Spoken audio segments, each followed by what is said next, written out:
Nasa critical level pa rin ang Cagayan River habang makapal na putik naman ang problema sa iba pang bayan.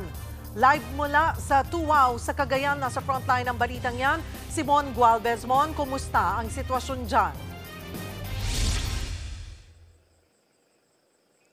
Tama ka, Cheryl, makapal na putik at naglalaki ang mga troso ang inanod dito sa 10 barangay sa Tuwao, Cagayan matapos umapaw ang Chico River dulot ng Super Typhoon Uwan.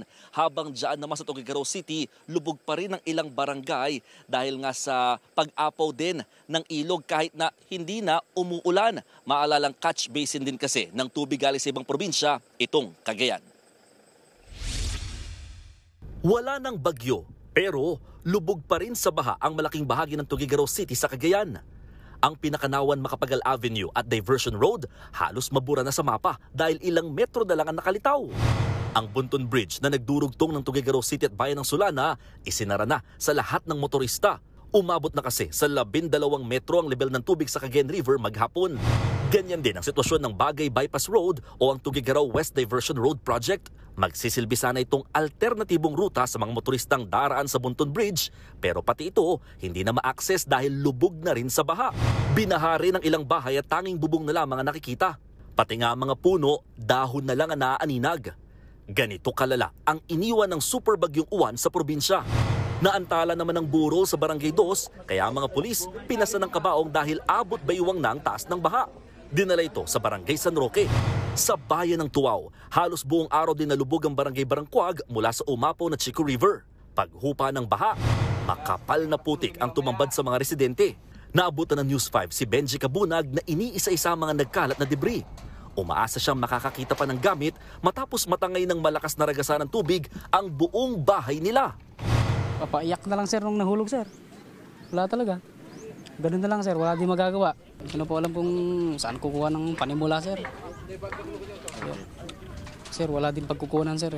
Wala din sir. Back to zero talaga sir. Ang ilang residente, pinatutuyo na lang ang mga bigas na nalubog sa baha, may maisaing lang. Naanod lahat yung mga bahay namin. Lahat wala kaming naisalba. Sa drone video ng News 5, makikita ang mga dinaanan ng putik at tubig mula sa Chico River. Natabunan na rin ng putik ang mga taniman ng palay at mais. Galing kasi ang tubig dito mula sa ulang bumuhos sa Kalinga at Mountain Province. Kwento ng mga residente, nung dekada 90, aabot pa raw ng 3 kilometro yung lawak nitong lupa bago marating yung mismong Chico River.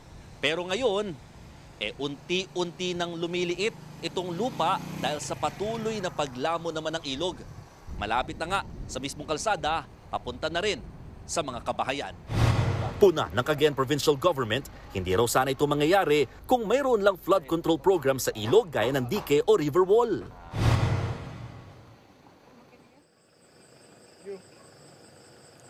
Cheryl, makikita sa likod ko, no, talagang nagkasira-sira yung mga bahay dito kahit konkreto, natanggal yung bubong at nagiba dulot nga ng ragasa ng malakas na tubig galing sa umapaw na ilog. Habang yung mga puno dito talagang pinagpuputol na sa tulong na rin ng mga tauhan ng Philippine National Police at ng barangay. Habang may update lamang sa Bunton Bridge, sa ngayon pinaparaanan na ito pa isa-isa ng mga motorista pero nililimitahan lamang muna ito. Bawal pa rin dumaan sa naturang tulay ang mga naglalakihang mga truck, mga trailer truck, maging ang mga fully loaded na mga bus para ipatupad ang load limit na 15 tons. Cheryl. Maraming salamat at ingat kayo dyan, Mon Gualvez. Mga kapatid, Cheryl Cosing po. Maging maalam at may pakialam sa mga napapanahong issue at headlines. Mag-follow at mag-subscribe na sa social media pages ng News 5.